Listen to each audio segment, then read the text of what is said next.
বলেছিলাম, আমি বেশ খুশি হয়েছিলাম, আপনি জানেন। কারণ 18 মাসের যে নৃশংস মবক্রেটিক একটা সরকার ছিল, সেখান থেকে মানুষ মুক্তি পেয়েছিল। এরকম একটা ধারণা বা এরকম একটা হোপ আমাদের মাঝে তৈরি হয়েছিল যে অ্যাটলিস্ট মানে বিএনপির বিগত দিনে রাষ্ট্র পরিচালনা করার একটা এক্সপেরিয়েন্স আছে, খুব সিরিয়াস ধরনের এক্সপেরিয়েন্স আছে। এবং বিএনপি যেহেতু আর কি বিএনপির যে কর্ণধর জিয়াউর রহমান, তিনি একজন মুক্তিযোদ্ধা। শুধু এই দুটোই কারণ খুব ইম্পর্টেন্ট আমার জন্য। তাদের এক্সপেরিয়েন্স এবং ওই দলটাতে প্রচুর মুক্তিযোদ্ধা আছে। যদিও ওখানে আপনার ভীষণ আর কি দক্ষিণপন্থার লোকজনও আছে, সেটা ভিন্ন আলাপ। তো ওই দুটো কারণে আমি খুব হোপফুল ছিলাম। আর এর থেকেও বেশি সবচেয়ে বড় হোপটা ছিল হচ্ছে জনাব তারেক রহমানের ওপরে। আমি খুব হোপফুল ছিলাম, কারণ ওনার যে একটা ইমেজ উনি তৈরি করতে পেরেছিলেন। উনি যে এসছেন, উনি এসে উনি যেভাবে বক্তব্য দিয়েছিলেন, উনি যেভাবে পাবলিক অ্যাপিয়ারেন্স গুলি করেছিলেন, সেগুলি খুবই মানে কনভেনশনাল বাংলাদেশি পলিটিশিয়ানদের মতো না। সেগুলি খুবই আনকনভেনশনাল এবং ভেরি সুইট। ওনার যে ওই যে আমরা আশা করেছিলাম যে উনি আসার পরে হয়তো ফ্যাসিস্ট ফ্যাসিস্ট বলে বলে আমাদের কান ঝালাপালা করে দিবেন, বা সারাক্ষণ আওয়ামী লীগের যে সমালোচনা সেটা কপচাবেন। কিন্তু উনি কিন্তু তা করেননি। উনি যেটা করেছেন যে উনি খুব মানে পরিশালিত ভাষায় কথা বলেছেন, সারাক্ষণ অন্যের দোষ দেয়া থেকে উনি বিরত থেকেছেন। এবং ওভারঅল উনি যে প্রমিসগুলি করেছেন, সেগুলি মানে ইট ওয়াজ ফাইন। ওইটার জন্য অনেক আশা ছিল। তারপরে ওনারা মানে আসার পরে ওনারা কৃষক কার্ড, ফ্যামিলি কার্ড দিল, সেটা ওনারা বলেছে সেটা উনি সাকসেসফুলি খুব তাড়াতাড়ি করেছে, উইচ ওয়াজ গুড। কিন্তু আনফর্চুনেটলি আমি যেটা চেয়েছিলাম সেটা, আমি যেরকম রাষ্ট্র চেয়েছিলাম বা আমি যেমন বিএনপিকে দেখতে চেয়েছিলাম, আমি যেমন তারেক রহমানকে দেখতে চেয়েছিলাম, তার মন্ত্রিসভাকে যতটা স্ট্রং এবং যতটা অর্গানাইজড এবং যতটা এফেক্টিভ দেখতে চেয়েছিলাম, 6 মাসের কথাই বলছি, আমি খুব লং টার্ম কোনো জায়গায় যাচ্ছি না। সেই 6 মাসের মধ্যে সেগুলি তারা কিছুই করতে পারে নাই আমার দৃষ্টিতে, দুই একটা জায়গা ছাড়া। এখন দুই একটা জায়গা পরিবর্তন করা কিন্তু খুব ইজি, মাসুদ ভাই। টিসিবি হয়তো এখন আর নাই। টিসিবিটা বাদ দিয়ে যদি আপনি না, ফ্যামিলি কার্ড টিসিবি আছে তো। আছে, টিসিবি টিসিবি রান আছে। করবে। আচ্ছা আচ্ছা। আমাকে একজন বললো কালকে যে টিসিবি নাকি বাদ দিয়ে দিয়েছে, আর সামথিং লাইক দ্যাট। তো না, না, না, এগুলি, আছে। আচ্ছা তাহলে দেন আছে। It's good. তো এই ওয়েলফেয়ার, এগুলো ওয়েলফেয়ার প্রোগ্রাম, এবং ওয়েলফেয়ার প্রোগ্রাম থাকা একটা রাষ্ট্রে খুবই গুরুত্বপূর্ণ। রাষ্ট্রের একটা অংশ অবশ্যই মানে জনগোষ্ঠীকে ডিস্ট্রিবিউট করবে। সেটা পৃথিবীর সব ভালো এবং রিচ কান্ট্রিগুলিতে আছে। তো এই এই উদ্যোগের পাশাপাশি আসলে আমি যেগুলি মানুষের কমন, যে জায়গাটা আপনি শুরুতেই বলেছিলেন যে মানুষের যে সাধারণ মানুষের যে আশা, সাধারণ মানুষের কি আশা? তার মৌলিক চাহিদা পূরণ হবে, তাই না? খাদ্য, বস্ত্র, বাসস্থান, চিকিৎসা, এই মৌলিক চাহিদাগুলি পূরণ হবে। তাহলে এই মৌলিক চাহিদায় যদি কোনো রাষ্ট্র পূরণ করতে ব্যর্থ হয় এবং ওইখানে হাত না দেয়, আপনার যদি শুরুটা যদি মৌলিক চাহিদা পূরণ থেকে না করেন, তাহলে কিন্তু আপনি সাকসেসের দিকে যাচ্ছেন না। প্রচুর পরিমাণ মানুষের জব নাই, এটা এটা শিওর যে সে 6 মাসে জব তৈরি করতে পারবে না। This is understandable.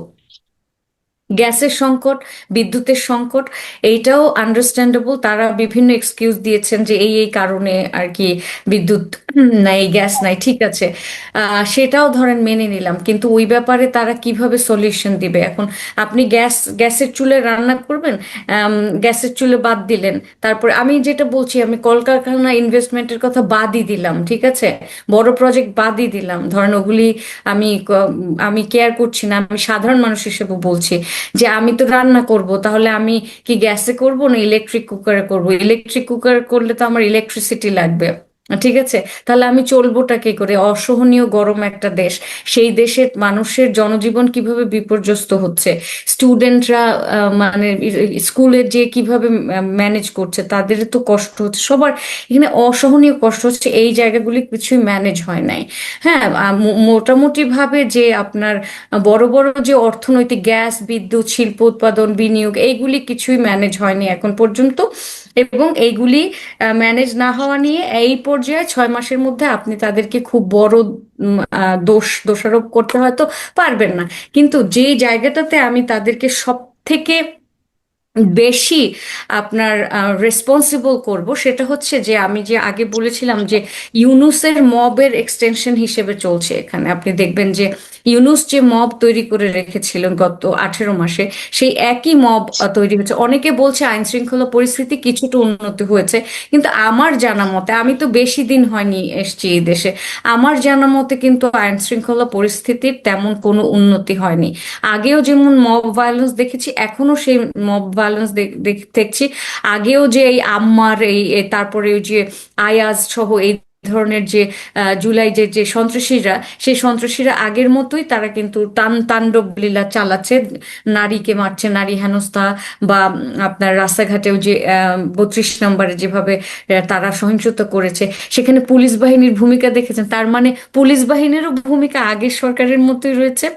আওয়ামী লীগের সময় পুলিশের যে ক্যারেক্টারিস্টিক ছিল, আপনার ইউনুসের সময় সেই সেম ক্যারেক্টারিস্টিক, এখনো সেই সেম ক্যারেক্টারিস্টিক। তার মানে কি যে পুলিশকে এখানে মেরেছিল যে আপনার ছাত্র জনতা, এটার কিন্তু আমি বিরুদ্ধে। কারণ কি দেখেন, পুলিশ এই দেশের জন্মলগ্ন থেকে একইভাবে অ্যাক্ট করছে।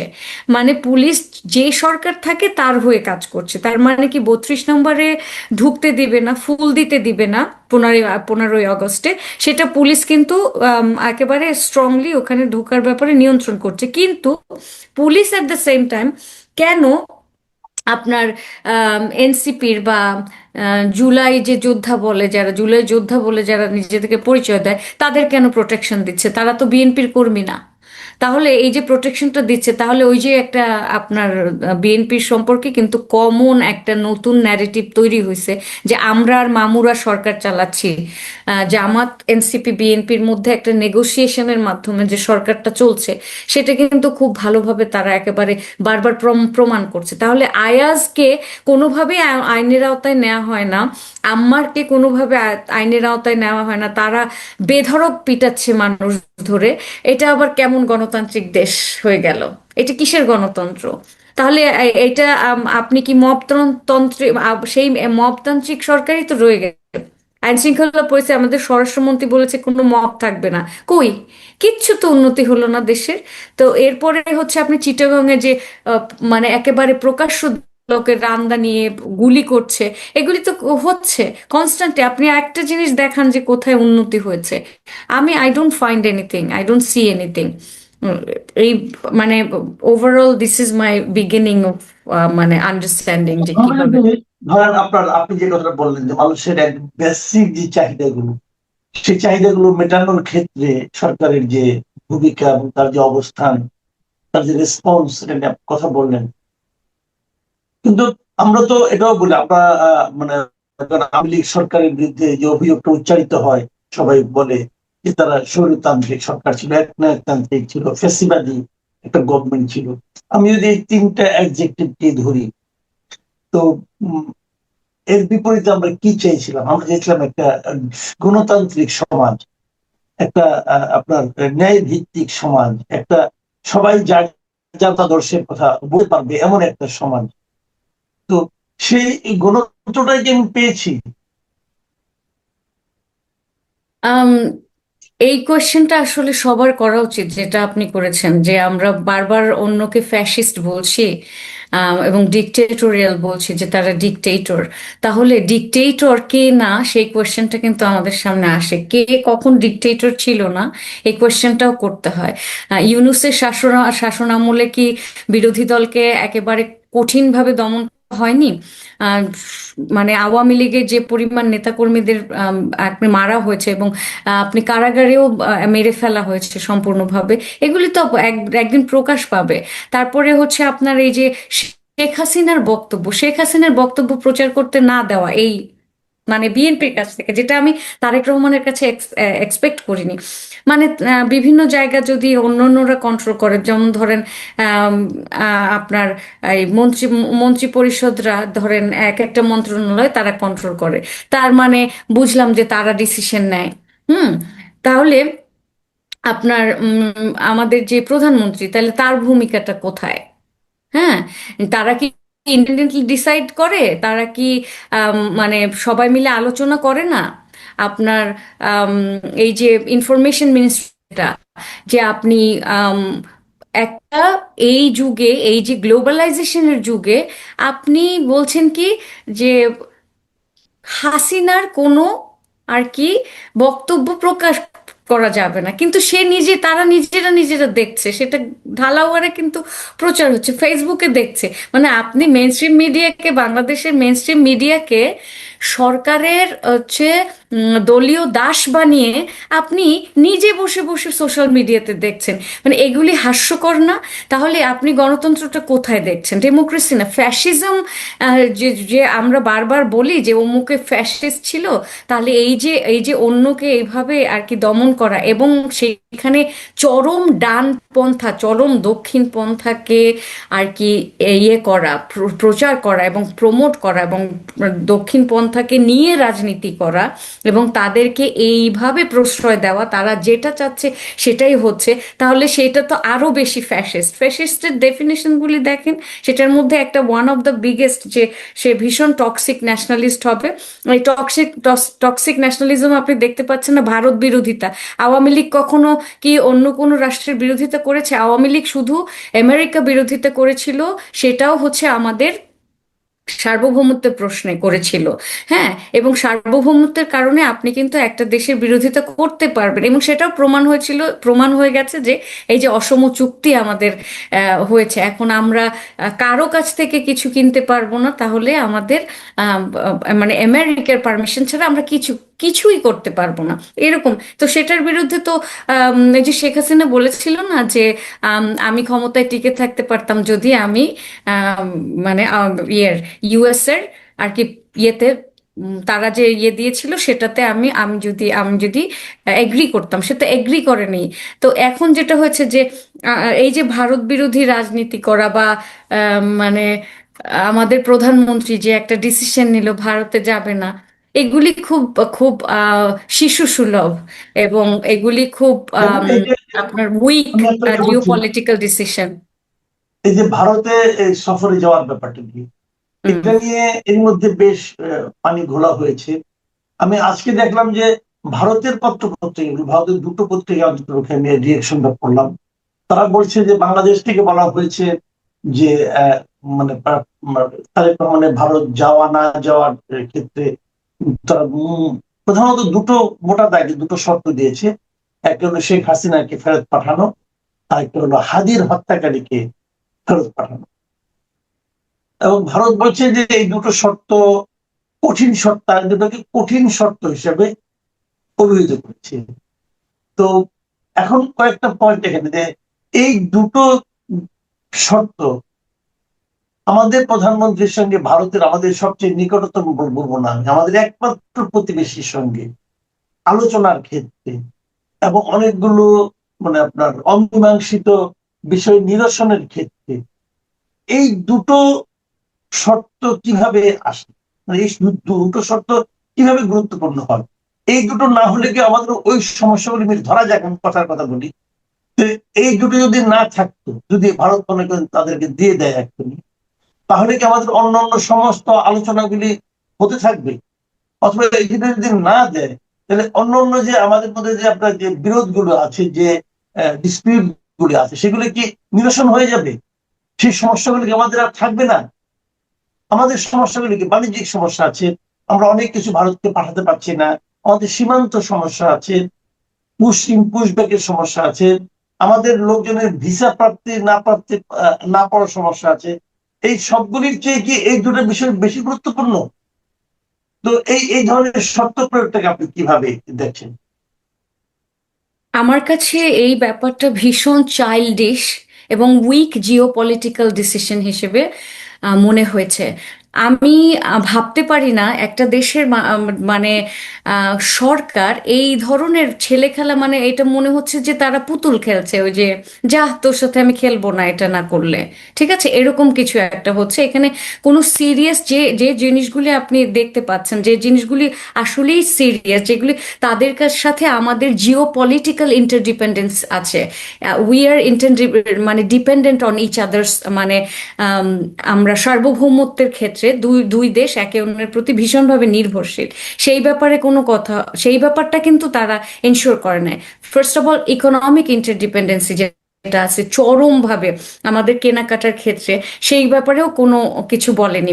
তারপরে পানি চুক্তি আছে, তারপরে হচ্ছে আপনার বর্ডার ক্রাইসিস আছে, আপনি যেটা বলছেন পুশ ইন পুশ ব্যাক, এই ক্রাইসিস গুলি আছে, এইগুলি নেগোসিয়েশন যদি করতো, সিরিয়াস একটা ধরেন চুক্তি, সিরিয়াস একটা বাণিজ্য চুক্তি বা সিরিয়াস একটা জিওপলিটিক্যাল চুক্তি নিয়ে যদি তারা এখানে নেগোসিয়েশনটা করতো, যে আপনি আমাকে যদি আমার বর্ডারে যে হত্যা সেটা কমাবেন, বা এই পানির ব্যাপারটা নেগোসিয়েশন আসছে ভালোভাবে, সে কে বেশি পাবে, কে পানি ঠিকঠাক মতো পাচ্ছে কিনা, এই ধরনের ব্যাপারগুলি যদি তারা আনতো তাহলে বুঝতাম।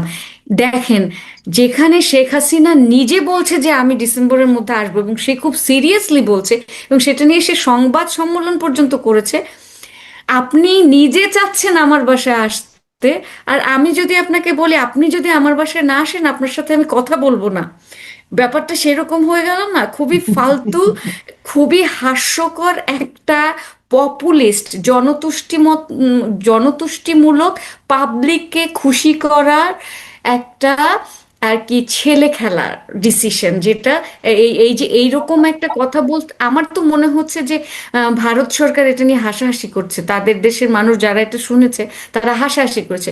হাদির হত্যাকারী সে অলরেডি জেলে জেলে আছে, তাকে তো দিবেই, তাই না? তাদের একটা প্রসিজিওর আছে, আমি কয়েকটা পাবলিক প্ল্যাটফর্ম থেকে শুনেছি আর কি, ইন্ডিয়ার ওই যে জিও পলিটিক্স নিয়ে কথা টথা বলে ওরকম, তারা বলছে এটা তাদের একটা প্রসিজিওর আছে, ওটা আইনগত প্রক্রিয়া আছে, ওটার পরে তারা ফেরত দিবে, কারণ তারা তো তাকে আর কি ওই ভিআইপি অনার দিয়ে রাখছে না।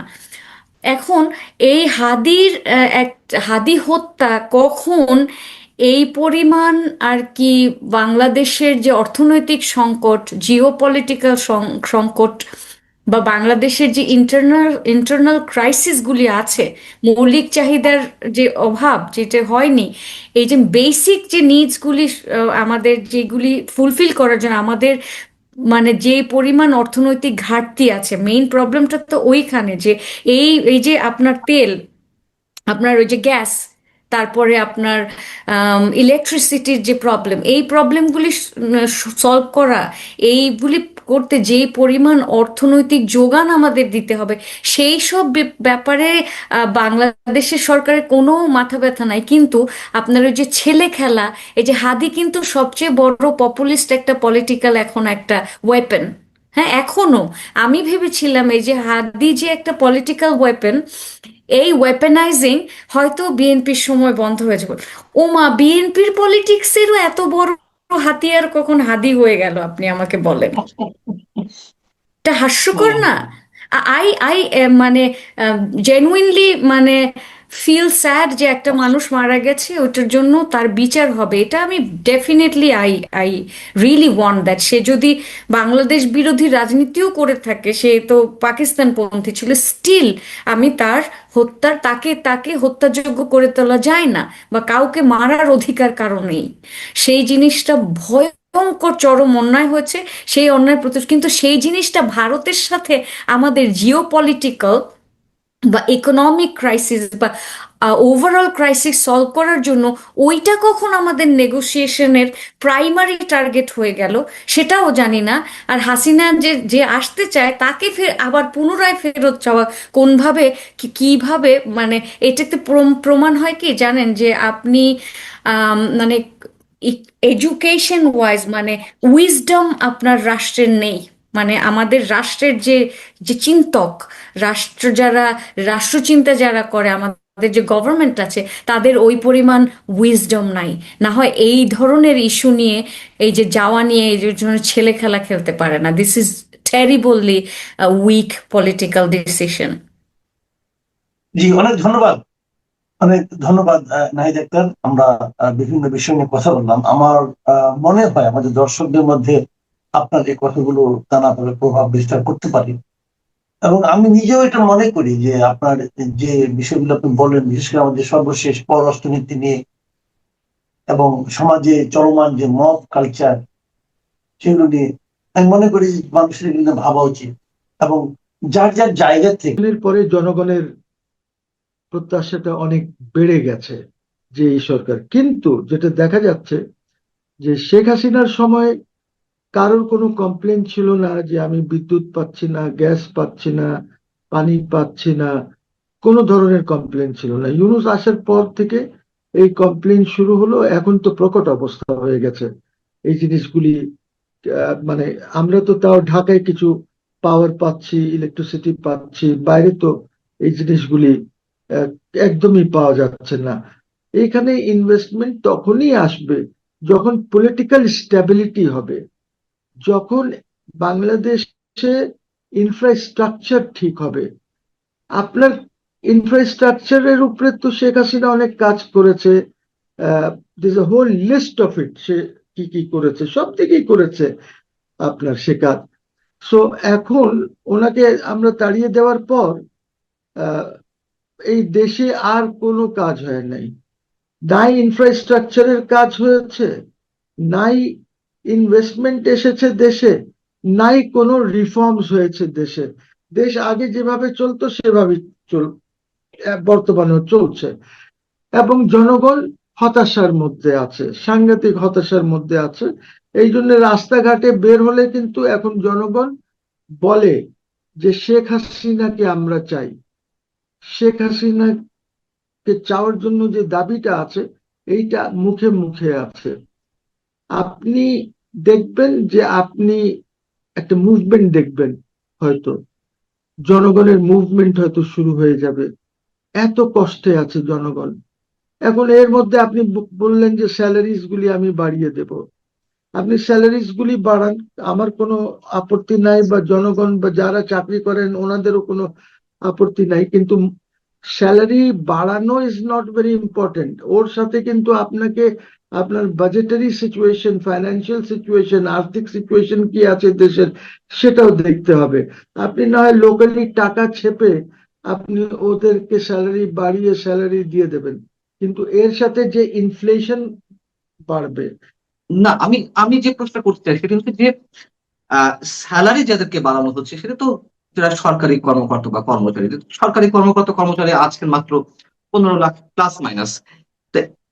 একটা অংশ, মানে 18 কোটি মানুষের একটি অংশ হয়তো কিছুটা স্বস্তি নিঃশ্বাস ফেলতে পারবে, কিন্তু বাকি মানুষের কি হবে? যেটা আমি বলতে যাচ্ছিলাম যে প্রাইভেট সেক্টরে তো অনেক এমপ্লয়মেন্ট আছে, অনেক লোকজন আছে, ওইগুলি নিয়ে তো কেউ কোনো কথা বলছে না যে ওদের স্যালারি স্ট্রাকচারটা কি হবে। সো এখানে একটি বৈষম্য সৃষ্টি হবে between the private sector and the public sector. কিন্তু প্রশ্ন যেটা দাঁড়াচ্ছে সেটা হচ্ছে, has the government got money? Are the businessman prospering? কি ব্যবসায়ী যারা আছেন ওনাদের ব্যবসা কেমন চলছে? ওনারা কি ব্যবসা ঠিক করে চালাতে পারছেন কিনা? ওনাদের যে রিকোয়ারমেন্টস গুলি থাকে, ক্রেডিটের রিকোয়ারমেন্টস ব্যাংকের থেকে, এইগুলির কি অবস্থা, কি পরিস্থিতি? এর মধ্যে আপনি ইন্ডিয়ান ভিজিটটা ক্যান্সেল করে দিলেন, আর আপনি ওদিকে ইন্ডিয়ার থেকে বলছেন আমার কাঁচামরিচ দরকার, আমাকে দাও, 400 টাকা হয়ে গেছে। আপনার পেঁয়াজ দরকার, আপনি তেল দরকার, আপনি 200,000 মেট্রিক টনস এর আপনি এগ্রিমেন্ট করতে চাচ্ছেন অ্যানুয়ালি সে। তারপরে ধরেন আপনি গঙ্গা গঙ্গার চুক্তি যেটা আছে সেটা ডিসেম্বরে শেষ হয়ে যাচ্ছে, আমাদের পানি লাগবে, পানির জন্য আপনি কি করছেন? এই অনেক কিছু আছে যেটা ইন্ডিয়ার সাথে রিলেটেড আছে, বিকজ ইন্ডিয়ার সাথে তো আমাদের ব্যবসা কিছু অফিসিয়াল হয়, কিছু আনঅফিসিয়াল হয়। আপনি যেভাবে যে আচরণ করলেন, আপনার দেখেন, আপনি ভিজিট কি বললেন প্রথমে, আপনাকে দেখেন, the Indians I will say very nice. আপনার সাথে যখন স্পিকার দেখা করতে আসলো, ওদের স্পিকার কি বিড়লা নাকি নাম, উনি তখন আপনাকে মোদির ইনভিটেশন হ্যান্ড ওভার করলেন। কি ইনভিটেশন? যে আপনাকে আমি দাওয়াত দিচ্ছি, আপনি আপনার স্ত্রী, আপনার মেয়ে সবাইকে নিয়ে আমাদের এখানে অতিথি হয়ে আসেন। দাওয়াত দিল, আপনি ওইটাকে নিয়ে কোনো কিছু করলেন না। তারপরে আপনাকে বললো যে বিমস্টেকে আপনি চেয়ারম্যান, বিমস্টেকে রিপ্রেজেন্ট বিমস্টেক ইন ব্রিক্স। আপনি বললেন আরে আমি বিমস্টেকের চেয়ারম্যান কিসের, আমি সব হচ্ছে বড় তো, I am the prime minister of Bangladesh, আপনি তো প্রাইম মিনিস্টার হিসাবে দেন নাই। তারেক সাহেব নিজে তো বলেন না, এগুলি ওনার লোকজন ওনাকে বুঝ দিয়েছে। তো ঠিক আছে, তা প্রাইম মিনিস্টারই তো যিনি হবেন তিনি তো চেয়ারম্যান হবেন। আজকে যদি উনি না থাকেন প্রাইম মিনিস্টার, যদি মোহসিন রশিদ প্রাইম মিনিস্টার হয়, তাহলে Mohsin Rashid will be the chair of BIMSTEC যতক্ষণ পর্যন্ত নতুন চেয়ার না হয়। এটা তো দেশের উপরে এটা থাকে, আপনি ওইটা করলেন না। আপনি এখানে বলা হলো যখন যে আপনাকে প্রাইম মিনিস্টার হিসেবে দাওয়াত না দিলে আপনি যাবেন না। দীনেশ বেচারা দৌড় দিয়ে দিল্লি গেল, মোদী সাহেবকে বলল যে আপনি ওনাকে প্রধানমন্ত্রী হিসেবে বাইল্যাটারাল ভিজিটে একটা দাওয়াত দেন। সাথে সাথে তারা দাওয়াত পাঠিয়ে দিল আপনাকে আপনাকে যে ঠিক আছে তাহলে বাইল্যাটারাল, কিন্তু তাদের একটা অসুবিধা হচ্ছে যে আপনাকে এই ডেটস গুলির মধ্যে আসলে ভালো হয়, বিকজ মোদী সাহেব থাকবেন না, ওনার কমিটমেন্টস আছে। উনি এসসিও তে যাবেন, সেখান থেকে আসার পর ব্রিক্স আছে, ব্রিক্স এর পর উনি জেনারেল অ্যাসেম্বলি, ইউএন জেনারেল অ্যাসেম্বলিতে চলে যাবেন। আমার প্রধানমন্ত্রীও যাচ্ছেন জেনারেল অ্যাসেম্বলিতে বোধহয় 21শে সেপ্টেম্বর। তো এই জন্য একটা ঠিক করা হলো যে এই তারিখে। এখন আপনি আর কি চান? আপনি আপনি তো মোটামুটি ইন্ডিয়ার মুখের উপরে জুতা খুলা মাইরা দিচ্ছেন। আপনি জুতা খুলা মাইরা দিচ্ছেন বেটা, কি মনে করস তোরা? আমরা এত ইম্পর্টেন্ট দেশ, আমরা তোর এখানে যাব? তোর তো আপনি এই যে এইভাবে আপনি ওদেরকে যে রিজেক্ট করলেন, এরপরে তো ওরা আপনাকে ইনভাইটও করবে না। আর আপনি যখন যাবেন যে আমাকে, আপনার ডিসেম্বরে ধরেন পানির চুক্তি লাগবে, আপনার ডিসেম্বরে শেষ হয়ে যাচ্ছে গঙ্গার পানি, ওরা বন্ধ করে দেবে, ওরা দেবে না, আপনাকে ঘুরাবে। আপনি গেলে এই ভিজিটটা কত ইম্পর্টেন্ট ছিল, আপনি গিয়ে গঙ্গা চুক্তির ব্যাপারে আলাপ করতেন, এনভায়রনমেন্টের ব্যাপারে আলাপ করতেন, আপনি ট্রেডের ব্যাপারে আলাপ করতেন, আপনি মাল্টিল্যাটারাল যে জিনিসগুলি আছে সেটা নিয়ে আলাপ করতেন, চায়নার ব্যাপারে নিয়ে আলাপ করতেন। সব সুন্দর করে আপনি আলাপ করে যে প্রবলেমস গুলি ছিল ওইগুলি আপনি সর্ট আউট করতে পারতেন। পরে টেকনিক্যাল টিমস বা ব্যুরোক্রেটসরা বসে এইগুলি ইয়ে করতো, আর একটা গুডউইল ক্রিয়েট হতো। গুডউইলটা তো আপনি নষ্ট করে দিয়েছেন। আবার এদিকে আমাদের এখানে যারা রাজনীতি করে ওরা বলে যে ইন্ডিয়া তো আমাদেরকে পাত্তাই দেয় না, ইন্ডিয়া তো শুধু আওয়ামী লীগ আর শেখ হাসিনার সাথে কথা বলতে চায়, আর ওদেরকেই তারা মনে করে যে ইম্পর্টেন্ট স্টেক হোল্ডার। তো আপনাকে যখন তারা চেষ্টা করে, যখন আপনাকে বলে, তখন আপনি গেলেন না। এখন সিমিলারলি আমার প্রাইম মিনিস্টার বেচারাকে কি বুদ্ধি দিছে না দিছে ব্যুরোক্র্যাটসরা, আর স্পেশালি যে খলিলুর রহমান আছে, একটা মন্ত্রী আছে না আমাদের, খুব ইন্টেলিজেন্ট মন্ত্রী, সবসময় ফার্স্ট হয়েছে, বুঝছেন? সে এখন নিজেকে মনে করতেছে যে আমি খুব বিরাট কিছু হয়ে গেছে, ইউএন জেনারেল অ্যাসেম্বলির প্রেসিডেন্ট। নো, ইউএন জেনারেল অ্যাসেম্বলির প্রেসিডেন্ট আপনি হয়েছেন because that is also a gift of Sheikh Hasina. Sheikh Hasina যখন ক্ষমতায় ছিলেন তখন শেখ হাসিনা ডিসিশন নিয়েছেন যে আমরা, ডিসিশন মানে ফরেন অফিসে তো এই জিনিসগুলি আছে যে আমরা ইলেকশন করব, বিকজ এই রিজনটা এখন আমার রিজনে আসছে, আমি ইলেকশন করব। দিস ওয়াজ শেখ হাসিনার decision, this not your decision, this not ইউনুসের ডিসিশন। এখন যিনি ফরেন মিনিস্টার আছেন, ওখানে যদি আমি থাকতাম, আপনি থাকতেন, তাহলে আপনি জেনারেল অ্যাসেম্বলি ইলেকশন জিততেন।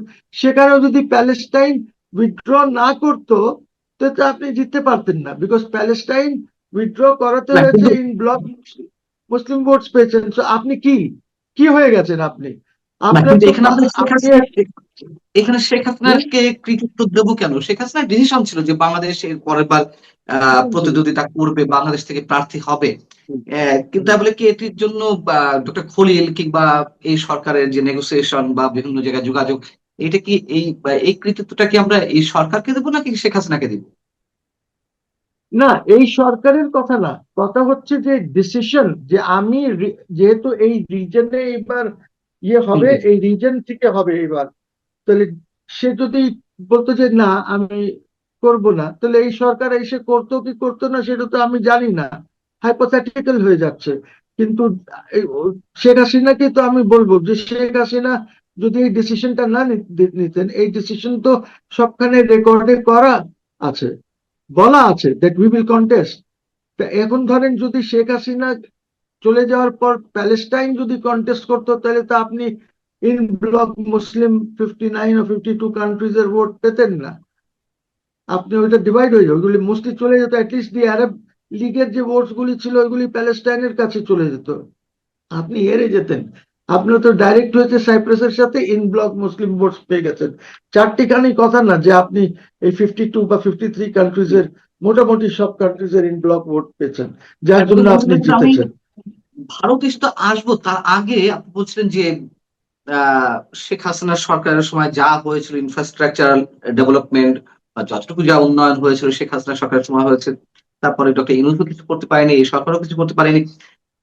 আহ কিন্তু বর্তমান সরকার তো কথায় কথায় বিদ্যুতের কথা বলা হোক, অর্থনীতির কথা বলা হোক, শিল্প কলকারখানার কথা বলা হোক, তারা সবসময় বলছে যে শেখ হাসিনার থেকে যে উত্তরাধিকার সূত্রে যে অর্থনীতি পাওয়া হয়েছে এটি রিকভার করতে সময় লাগবে। অর্থমন্ত্রী বলছেন যে 2 বছর সময় লাগবে, বাণিজ্য মন্ত্রী একই কথা বলছেন, বিদ্যুতের ক্ষেত্রেও একই কথা বলা হচ্ছে যে 2 বছর আগে উন্নত হবে না। কিন্তু আমরা দেখলাম যে CPD, centre for policy dialogue বা দেবপ্রিয় ভট্টাচার্যের মতন অর্থনীতিবিদরা তারা বললেন যে শেখ হাসিনা অর্থনীতি যেখানে রেখে গিয়েছিলেন, ইউনূস সরকার তার চেয়ে বাজে অবস্থা রেখে গেছে। বর্তমান সরকার কিন্তু ইউনূস সরকারের কিছুই টানছে না রেফারেন্স হিসেবে, নেগেটিভ সাইড থেকে অন্তত। তাহলে আসলে আজকের যে অবস্থান, 6 মাসে সরকার আসলে কতটুকু করতে পারলো, বর্তমান সরকার হয়তো 6 মাসে সবকিছু পরিবর্তন করা সম্ভব না, কিন্তু উদ্যোগটাও বা কতটুকু নেওয়া হয়েছে? আর শেখ হাসিনা সরকারকে কেন মানে কথা কথায় তাদের এক্সাম্পল দেওয়া হচ্ছে, তাদের কারণে এই অবস্থা? দেখেন, এইটা করছে বিকজ এই সরকার is virtually a continuation of the Yunus সরকার।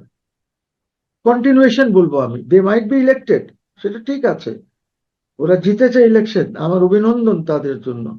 কিন্তু শেখ হাসিনাকে বলে কি লাভ? রাস্তায় গিয়ে একটু কথা বলেন না জনগণের সাথে। তারা তো বলে যে আমাদের এই সংকট ছিল না কারেন্টের, তারা বলে আমাদের তো পানির সংকট ছিল না, তারা তো বলে যে আমাদের গ্যাসের সংকট ছিল না, আমাদের কাছে তো সবকিছু ছিল। তাই হঠাৎ শেখ হাসিনা যাওয়ার পর, ইউনূস আসার পর এই যে সংকট সৃষ্টি, তখনও এত হয় নাই। হঠাৎ এই গভর্নমেন্ট আসার পর যে সংকটটা সৃষ্টি হয়েছে গ্যাসের আর তেলের আর ইসের, এটা তো তখন বিদ্যুতের। হয়নি। এখন আপনি বলবেন যে ইরান, আপনি বলবেন ইউক্রেন, কত কথাই বলবো আমরা। তো এইগুলি তো আপনি যদি ভালোভাবে আপনার ফরেন অ্যাফেয়ার্স চালান, তাহলে আপনার কাছে এত মজুদ আছে, এই ডিজেল টিজেল বা পেট্রোকেমিক্যালস চায়নার কাছে, আপনি তো চায়নার থেকে কিছু নিতে পারতেন। আপনি তো ওদিকে যান নাই, because you don't have a policy. Number two, আপনি ইরানকে তো আপনি ইরানের বিরুদ্ধে স্টেটমেন্ট দিয়েছেন। আপনি যে ইরান আপনাকে হেল্প করবে, আপনি তো ইরানের বিরুদ্ধে স্টেটমেন্ট দিয়েছেন। You supported the American cause শুরুর দিকে। তো আপনি যে এগুলি করলেন, তো who was your adviser, who was advising you? আপনি বলে দিলেন that Sheikh Hasina is irrelevant. এখন তো দেখা যাচ্ছে যে Sheikh Hasina is the most relevant person in this country now. এবং এবং খালি এই দেশে না, internationally she has become very relevant. আন্তর্জাতিক ভাবে সে রেলিভেন্ট হয়ে গেছে, যেখানে আপনার পৃথিবীর মিডিয়া, মেইন মিডিয়া যেগুলি, বড় বড় মিডিয়া, সবাই আগ্রহের সাথে অপেক্ষা করেছিল শেখ হাসিনার এই প্রেস কনফারেন্সটার জন্য। বুঝি? তো এইসব কথা বলে লাভ নেই, আর শেখ হাসিনাকে কিছু বলে লাভ নেই। আপনি করতে পারছেন না। আপনার আপনার মন্ত্রী যিনি ফাইন্যান্স মিনিস্টার বলেছেন এইগুলি সর্ট আউট করতে 2 বছর লাগবে, 2 বছরে পিটা মাইর দিয়া আপনাকে বের করে দেবে। আপনি আছেন কোথায়? এইগুলি তো আর্জেন্টলি কিছু করতে হবে আপনাকে। পাওয়ার সেক্টরে কেন এসব? আপনি কি আদানির এখানে যে প্রবলেম আছে, solve that problem, so that ওইটা আমাদের যেন গ্রিডে আসে। আপনার এখন নিউক্লিয়ারটাও, এটা তো শেখ হাসিনা ঠিকঠাক করে গিয়েছে, যদিও নিউক্লিয়ার পাকিস্তান সময় শুরু হয়েছিল, তারপরে হয় নাই এখানে পলিটিক্যাল ইসের জন্য, এজিটেশনের জন্য। বাট এরপরে তো শেখ হাসিনার গভর্নমেন্টই এইগুলি রাশিয়ার সাথে বসে ঠিকঠাক করেছে। ইট ইজ নাও রেডি, আপনি নেন গ্রিডে। আপনি সবাই আঙ্গুল করবেন আর বলবেন আমাকে, আপনি বলবেন শেখ হাসিনা কারাপশন করেছে, একজনকে দিয়ে সামিটকে দিয়েছে, সামিট যদি কাজ করছিল, what is the problem? Why are you against summit? আপনি সামিটকে এসে বলেন, take help from summit, help নেন। আপনার মানুষ তো আপনার এইসব কথা যে ব্যাংক লুট হয়ে গেছে, অমুক লুট হয়ে গেছে, রিক্সাওয়ালা এগুলি বোঝে না। গ্রামের লোক এগুলি শুনতে রাজি না। যারা চার দোকানে টঙ্গে বসে চা খায়, ওরা এগুলি শুনতে রাজি না। তারা তো ডেলি মেহনত করে সন্ধ্যের সময় গিয়ে সুখে শান্তিতে ঘুমাতে চায় 4টি ভাত খেয়ে। তো আপনার এইসব কথা লোক শুনতে রাজি না, পিপল আর টকিং, আর আপনার মন্ত্রী বলে 2 বছর লাগবে। He is an inefficient minister. Khasru is an absolutely inefficient minister. তো আপনি আপনি এই ইনএফিশিয়েন্ট লোককে আমি কি বলবো? সে 6 মাস হয়ে গেছে সে মন্ত্রী আছে, সে স্টক মার্কেট ঠিক করতে পারে নাই, সে রেগুলেশনস গুলি ডিরেগুলেট করে নাই স্টক মার্কেটকে, যে স্টক মার্কেট ঠিক হবে। স্টক মার্কেট ঠিক হলে যে জিনিসটা হবে, যে সাংহাই স্টক এক্সচেঞ্জ যাদের সাথে আমরা স্টক মার্কেটে আমাদের পার্টনারশিপ আছে, ওরা হয়তো কিছু কাজ করতে পারবে। আমরা হয়তো এক পর্যায়ে ক্রস বর্ডার ট্রেডিং কিভাবে হয়, আমাদের ফরেন এক্সচেঞ্জ কিভাবে আমরা করব, আমাদের এখানে বাড়াতে হবে। ইউনুসের সময় একটা আইপিও আসে নাই, নট এ সিঙ্গেল। তো আপনার মানুষ তো স্টক মার্কেট কে দেখে যে স্টক মার্কেটের কি পজিশন আছে। আপনি এখন পর্যন্ত রেগুলেশনস গুলি ঠিক করতে পারেন নাই, যেগুলি ব্যবসায়ীদের দরকার। আপনার ইনকাম ট্যাক্স ঠিক করতে হবে, আপনাকে ভ্যাটটা ঠিক করতে হবে। আপনি কি পেরেছেন? আপনি উদ্যোগ নিয়েছেন? উদ্যোগ নেন নাই। আপনি যদি খালি প্রোটোকল নিয়ে ঘুরতে থাকেন আর এদিক ওদিক বক্তৃতা দিতে থাকেন, তাহলে তো দেশ এগোবে না, দেশ উইল নট প্রসপার। খুব আমি গভীর সংকট আছে। আমি একটু স্পেসিফিক্যালি যদি জিজ্ঞেস করি আপনার কাছে, আপনি এতক্ষণ যে কথাগুলো বললেন তার মধ্যে বিচার ব্যবস্থা প্রসঙ্গ এসেছে, অর্থনীতি প্রসঙ্গ এসেছে, কূটনীতি বিষয় এসেছে, রাজনীতি প্রসঙ্গে এসেছে, আইন শৃঙ্খলা রক্ষা সংক্রান্ত বিষয় সম্ভবত আসেনি। যাই হোক, আমি এই সবকটা মিলিয়ে যদি আপনার কাছে জিজ্ঞাসা করি যে বিচার ব্যবস্থা, আইন শৃঙ্খলা জনিত অবস্থা, অর্থনীতি, বাণিজ্য বা কিংবা কূটনীতি, রাজনীতি, এই সব জায়গা থেকে মানে আসলে বিএনপির এই 6 মাসের অর্জনটা কি? মানে বিএনপির মাধ্যমে আমাদের অর্জনটা কি? মানে কোনো প্লাস কিছু বিএনপির, পাওয়া যাচ্ছে কিনা? আমি এক একটা করে বলি। ল জি। এন্ড অর্ডারে তো প্রত্যেকদিন অবনতি হচ্ছে, ওইখানে আমি ওনাকে কি অর্জন দেব? আজকেও মব সৃষ্টি হচ্ছে, আজকেও মব সৃষ্টি হচ্ছে। আজকেও আপনি বঙ্গবন্ধু শেখ মুজিবুর রহমান এর বাসায় যে ফুল দিতে যায়, আপনি মব সৃষ্টি হয়, ওখানে শত শত পুলিশ দাঁড়ায় থাকে, কেউ ইন্টারভিউ করে না। কি বঙ্গবন্ধুর নামটা কি ব্যান হয়ে গেছে? বা বঙ্গবন্ধুর প্রপার্টিটা কি আপনার প্রপার্টি হয়ে গেছে, সরকারি প্রপার্টি হয়ে গেছে? ওটা তো একটা ট্রাস্টের প্রপার্টি। ওইখানে যদি কেউ ফুল দিতে চায়, আপনি কেন বাধা দেবেন? আপনি জয় বাংলা বলার জন্য আপনি কেন কাউকে জয় বাংলা না? আপনার বাবাও তো জয় বাংলা স্লোগান দিয়েছেন যখন উনি সেক্টর কমান্ডার ছিলেন, because Joy Bangla was our war slogan. Joy Bangla বললে মানুষের মধ্যে একটা ভয় আসতো, যারা আপনার বিরুদ্ধে ছিল বা যারা আমাদের দুশ্মন ছিল। সো আপনি এখন জয় বাংলা বললে আপনি অ্যারেস্ট করে নিয়ে যাচ্ছেন, পুলিশ কোনো কথাই বলে না। সো এইটা গেল ল এন্ড অর্ডার। এখন আপনি আসেন ব্যবসায়ীদের, ব্যবসায়ীদের অনেক কমপ্লেন্টস আছে। আপনি ব্যবসায়ীদের সাথে বসে আপনি কি ওই কমপ্লেন্টস গুলি কি আপনি রিজলভ করতে পেরেছেন? আপনি ওদের অনেক আছে, শোনেন না একটু ওদের কথা, বসেন না। আপনি বসেন, আপনার অর্থমন্ত্রী কি, আপনি অর্ডার দেবেন অর্থমন্ত্রীকে। আপনার ইনফ্রাস্ট্রাকচারে কি প্রবলেম আছে? খালি এই কথা বললে হবে যে হাসিনা লুট করে নিয়ে গেছে, হাসিনার সময় অনেক কারাপশন হয়েছে, হাসিনা যে এক্সপ্রেসওয়ে বা পদ্মা ব্রিজ বা যে কোনো কাজই করেছে, এরকম 4টা করতে পারতাম, 10টা করতে পারতাম। করে দেখান, একটা করে দেখান, একটা করেন না, চেষ্টা করেন প্লিজ। আপনাকে তো আপনার, আপনি তো মনে করছেন যে চায়না আপনাকে করে দেবে। চায়না আপনাকে কিছু করে দেবে না, বিকজ ট্রাস্ট ডেফিসিট আছে, আপনার উপরে ট্রাস্ট ডেফিসিট। আপনি আমেরিকার পিছে দৌড়াচ্ছেন, China does not trust you, India does not trust you. এখন আপনি ইন্ডিয়াকে একটা জুতা মেরে দিয়েছেন ওদের মুখে, ওরা আপনাকে কখনোই ট্রাস্ট করবে না। নাম্বার টু, ব্রিক্স কনফারেন্সে আপনি গেলেন না। আপনি গেলে অ্যাটলিস্ট এখানে আপনি দেখতেন যে কি হচ্ছে, আপনার ইমেজটা বাড়তো। আপনি সেখানে সাইড লাইনসে বড় বড় নেতাদের সাথে কথা বলতে পারতেন। রাশা, আপনি ওর সাথে যদি কথা হতো, আপনি তেল নিয়ে কথা বলতে পারতেন। আপনার ব্রাজিল ছিল, ওদের সাথে আপনার কথা হতে পারতো, ওইখানে সয়াবিন টয়াবিন নিয়ে আপনি কথা বলতে পারতেন, আপনার কটন নিয়ে কথা বলতে পারতেন। আপনার সাউথ আফ্রিকা আছে, ওদের এখানে কটন টটন হয়, ওইগুলি নিয়ে এরকম যারাই আছে ওইখানে 10-11টা। ইরান আছে, তেলের কথা আপনি ইরানের সাথে কথা বলতে পারতেন, ফার্টিলাইজারের কথা আপনি বলতে পারতেন ওদের সাথে, ওরা ওদের সাথে সাইড লাইনে বসতেন। কিন্তু আপনি এখন বলবেন যে ওইখানে গেলে ইরানের সাথে বসতে পারবো না, বসলেই আমেরিকা রাগারাগি করবে। আরে আমেরিকা রাগারাগি কি করবে? এখন এই এই যে বে অফ বেঙ্গল নিয়ে তো আমাদের দ্বন্দ্ব এখন ইন্ডিয়া ভার্সেস আমেরিকাও আছে, চায়না ভার্সেস আমেরিকাও আছে, দ্বন্দ্বটা এখানে গেছে। 6 মাস পূর্ত উপলক্ষে যে সংবাদ সম্মেলনটি সরকারের পক্ষ থেকে করা হলো, আমরা দেখলাম যে দলের মহাসচিব ছিলেন আহ রুহুল কবির রিজভী সাহেব, কিন্তু তিনি তো সরকারের নীতি নির্ধারকদের মধ্যে একজন পড়ে কিনা আমি জানি না। অর্থমন্ত্রী নেই, বাণিজ্য মন্ত্রী নেই, প্রধানমন্ত্রী নেই, বা আরো বড় বড় মিনিস্ট্রির বা পররাষ্ট্রমন্ত্রী থাকতে পারতেন, কিংবা পরিকল্পনা মন্ত্রী থাকতে পারতেন। কিন্তু আমরা এখানে দেখলাম যে এটি মূলত প্রধানমন্ত্রীর সম্ভবত শিক্ষা বিষয়ক উপদেষ্টা, নাকি প্রাথমিক শিক্ষা বিষয়ক উপদেষ্টা মাহাদি আমিন, তিনি সহ প্রধানমন্ত্রী তথ্য বিষয়ক উপদেষ্টা, রুহুল কবির রিজভী সহ তথ্যমন্ত্রী ছিলেন, এই মোটামুটি কয়েকজন। আপনার কি মনে হয় যে এটি দায়সারা গোছে কোনো সংবাদ সম্মেলন, বা প্রধানমন্ত্রী এখানে উপস্থিত হওয়া উচিত ছিল কিনা দেশের এই ক্রাইসিস তো মুভমেন্টে? আমি আমি যেটা দেখছি এখন, যে ওই মাহদি আমিন বা what ever that gentleman's name is, এটা তো ওনার লন্ডনের ব্যাগেজ, হ্যাঁ, হ্যাঁ, লন্ডনের প্যাকেজ। লন্ডনের ব্যাগেজ।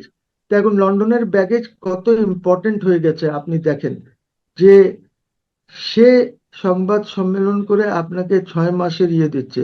ওই মোটামুটি সেও ডাস্টবিন এর মতন হয়ে যাবে। ওই যে ডাস্টবিন একটা ছিল না সরকারের পক্ষে স্পিন করতো জিনিস, whatever is name is, okay তো সবাই জানে, বাংলাদেশে বিদেশে সবাই ডাস্টবিন হিসাবেই জানে। সো উনিও ডাস্টবিন হয়ে যাবেন, বিকজ এইখানে তো আপনাকে ইম্পর্টেন্ট কাউকে দেওয়া উচিত ছিল, লাইক খুসরু সাহেব ছিলেন, অথবা সালাউদ্দিন সাহেব এসে কিছু বলতেন, যারা মন্ত্রী পর্যায়ে ওইখানে আছেন, ফুল ক্যাবিনেট মিনিস্টার, যাদের কাছে ইম্পর্টেন্ট জিনিসগুলি আছে। আপনি ল অ্যান্ড অর্ডার সালাউদ্দিন সাহেবের কাছে ছিল, এখন যদি অ্যানি সাহেবের কাছে যদি গিয়ে থাকে, গিয়েছে। সো এই জিনিসগুলি তো ওদের বলতে হবে। বিদ্যুৎ মন্ত্রী কোথায় ছিল? ওয়ার ইজ দ্য বিদ্যুৎ মন্ত্রী? যে বিদ্যুৎ মন্ত্রী আজকে ক্রাইসিসের main centre point, who has to resolve this crisis, হ্যাঁ, গ্যাস হোক বিদ্যুৎ হোক, ওই সে কোথায়? সে আইসা বলে না কেন যে 6 মাসের আমরা কি অর্জন করেছি? সে আইসা বলে না কেন যে আচ্ছা ঠিক আছে, পাবলিকে কনফিডেন্স নিয়ে বলুক যে দেখেন আমার এই সমস্যা হয়েছে, আমরা এইভাবে করছি, এইভাবে করছি। আপনি প্রিভিয়াস গভর্নমেন্টকে গালাগালি করলে, আর ওই মাঝখানে সেই যিনি ধরনের আছেন কোনো ওনাকে বাদ দিয়ে, পরিকল্পনার কথা তো আমাদের সামনে উপস্থাপন করা হচ্ছে না, শুধু বলা হচ্ছে যে আগের সরকারের দোষ, আর আমাদের 2 বছর লাগবে, এই 2 বছর সবাই উচ্চারণ করছে। আমি একটু শেষ পর্যায়ে একটু প্রশ্ন করি, আহ কি হতে যাচ্ছে, বা এইভাবে চললে আসলে সামনে কি ওয়ে আছে? আপনি তো এর কথার মধ্যে অনেক ধরনের পরামর্শ দিয়েছেন, কাদের কাদের সাথে বসা উচিত, কি করা উচিত, পরামর্শ আপনি দিয়েছেন। যদি সেইভাবে আমরা পজিটিভ কিছু না দেখি, মানে বিভিন্ন উদ্যোগের জায়গা থেকে, তাহলে কি হতে যাচ্ছে অদূর ভবিষ্যতে, যদি ছোট্ট করে 30 সেকেন্ডে বলতেন। দেখেন ক্রাইসিসে আমরা আছি, এই গভর্নমেন্ট